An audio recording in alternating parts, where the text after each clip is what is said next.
Yaxshimisilar do'stlar, men do'stim Akram. Biz bugun After Effects o'yinimiz, ya'ni After Effects'da biz xohlagan ovozli asar bo'lsin yoki musiqalar bo'lsin, mas holatda shakllanadigan ovoz to'lqini shakllantirishni o'yinimiz. Unda bo'lsa, darsimiz boshlansin. Kanalga a'zo bo'ling deganni martaba bossangiz bo'tcha. After Effects açqandan keyin üst tarafdagi yangi proje deganni bosamiz va ochilgan ana ko'znakdan biz o'zimiz ishlatmoqchi bo'lgan musiqa bilan rasmni tutib, project qismiga tashlab olamiz. Sol taraf ostidagi New Composition'ni besish orqali yangi bir mashg'ulot ko'zini kechib olamiz va bu yerga o'zingizlar xohlagan ismni yozib olsanglar bo'ldi. Ost tarafdan taglik rangini tanlab etgandan keyin OK'ni besib o'tamiz. Mouse'umuzning o'ng taraf knopkasini bosib ochilgan ko'znakdan New va Silent'ni tanlaymiz.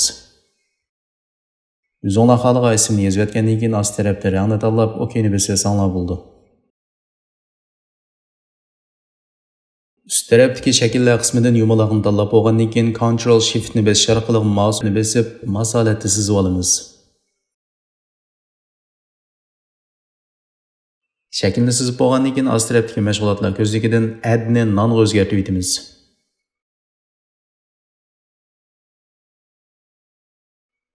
O'ng tarafdagi Effects qismiga Audio Spectrum yozamiz. Ost tarafda chiqqan Audio Spectrumni Silent'ning ustiga tashlaymiz.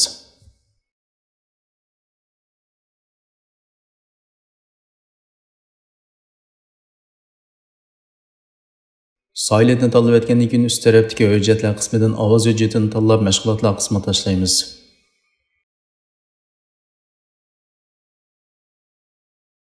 Ko'rayotganinglardek hozir ovoz to'lqinida hech qanday bir harakatlanish yo'q. Buning uchun biz Silent'ni tanlab etgandan keyin üst tarafdan Effect Control qismini berilgandek mashg'ulot qilsanglar bo'ldi.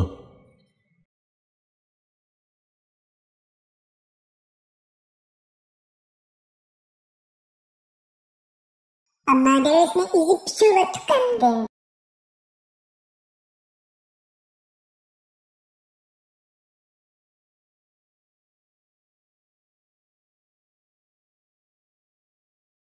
Ost tarafdagi mashg'ulotlar ko'zligidan Silent'ni tanlaymiz va buning ichidagi maskni Ctrl D ni bosish orqali ko'paytirib olamiz. Ostidagi ikkinchi maskani tanlab etgandan keyin üst tarafdan yo'l ko'rsatkich belgisini ochib o'tamiz. Ko'rinma ekrandagi ikkinchi maskani qo'shgandan keyin Ctrl Shift ni bosish orqali masolatni kichiklatib olamiz.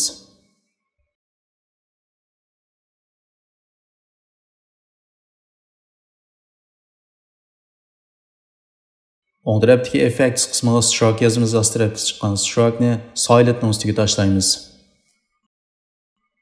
Effect Control qismidan ikkinchi maskani tanlab olamiz. Yo'l ko'rsatkich belgini yetib etgandan keyin ost tarafdagi ikkinchi maskani tanlaymiz va üst tarafdan Brush Size, ya'ni cho'tki cho'nligini 5 qilib olamiz.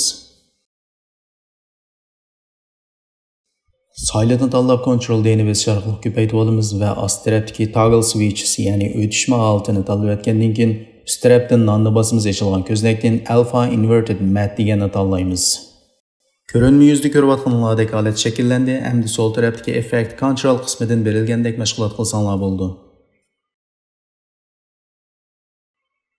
Hujjatlar qismiga qaytib kelgandan keyin ost tarafdagi New Composition'ni besish orqali yangi bir mashg'ulot ko'zini kechib olamiz.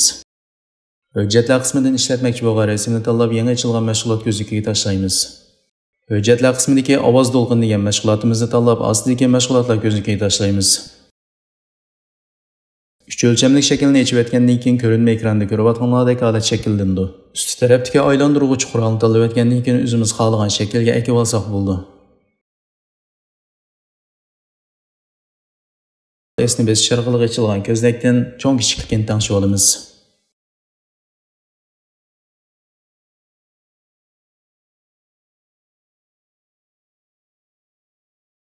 Ostidagi rasmni tanlab Ctrl D ni bosish orqali ko'paytirib olamiz.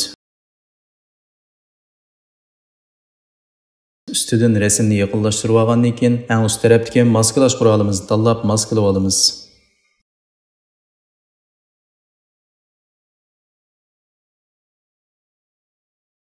Birinchi rasmni tanlab Silent'ning ustiga olamiz. Ko'rayotganinglardek biz maskalagan qism shaklninki ustiga chiqdi. Ostidagi ovoz to'lqini mashg'ulotimizni tanlab o'tgandan keyin ustidagi effect control qismidan rangni o'zgartirib olsak bo'ldi.